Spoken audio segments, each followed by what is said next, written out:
Bien-aimés frères et sœurs dans le Seigneur, bonjour, je suis Carlos Roekande pour 5 minutes avec Jésus-Christ. Le thème que nous abordons aujourd'hui est « Malheur à qui conteste avec son Créateur ». Malheur à qui conteste avec son Créateur. Dans le livre de Ésaïe chapitre 45 au verset 9, nous lisons « Malheur à celui qui conteste avec son Créateur, vase parmi les vases de terre. L'argile dit-elle à celui qui la façonne, « Que fais-tu » et ton œuvre, il n'a point de main.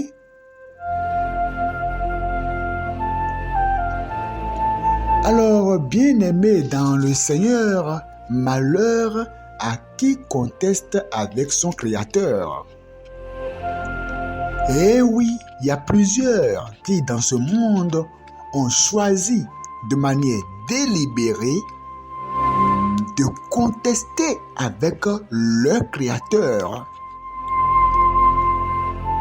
La question est de savoir comment les gens contestent-ils avec leur Créateur. Tout d'abord, c'est en refusant de croire que le Créateur existe.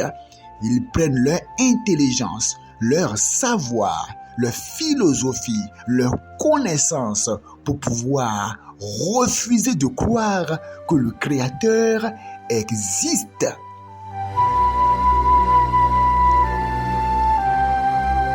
Pourtant, il y a des questions que lorsqu'on leur pose, ils ne peuvent pas répondre. Ils ne croient pas que le Créateur existe, mais quand même, ils croient que le vent existe. Ils peuvent voir les mouvements du vent lorsque le vent souffle sur les feuilles d'un arbre. Ils voient les actions des feuilles. Mais ils refusent de croire que le Créateur existe. Ils savent quand même que l'homme n'est qu'à un souffle près et que lorsque le souffle quitte l'homme, il n'y a pas une usine dans laquelle on fabrique le souffle de vie. Pourtant, ils refusent de croire toujours que le Créateur existe.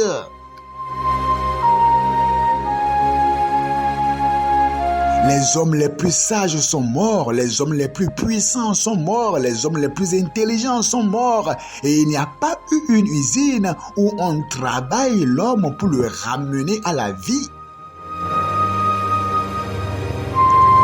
L'homme conteste avec son Créateur lorsqu'il refuse d'admettre de croire que Dieu, le chef suprême de l'univers, existe. Pourtant, lorsqu'on regarde la création telle que tout est ordonné, soigneusement ordonné, le soleil qui brille, la lune, les étoiles, eh bien, la terre, tout ce que Dieu a fait, ça prouve qu'il y a un être suprême qui est derrière tout cela et toutes les œuvres portent la signature de cet être suprême qu'on appelle Dieu le Créateur.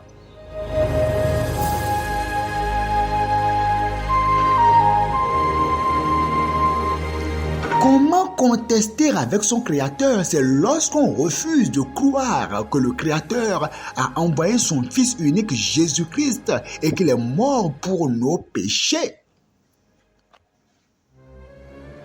Les gens ils croient que le diable existe parce qu'on voit ses œuvres par la sorcellerie, par la méchanceté, par beaucoup de choses. Mais pourquoi refuser de croire que le Créateur existe?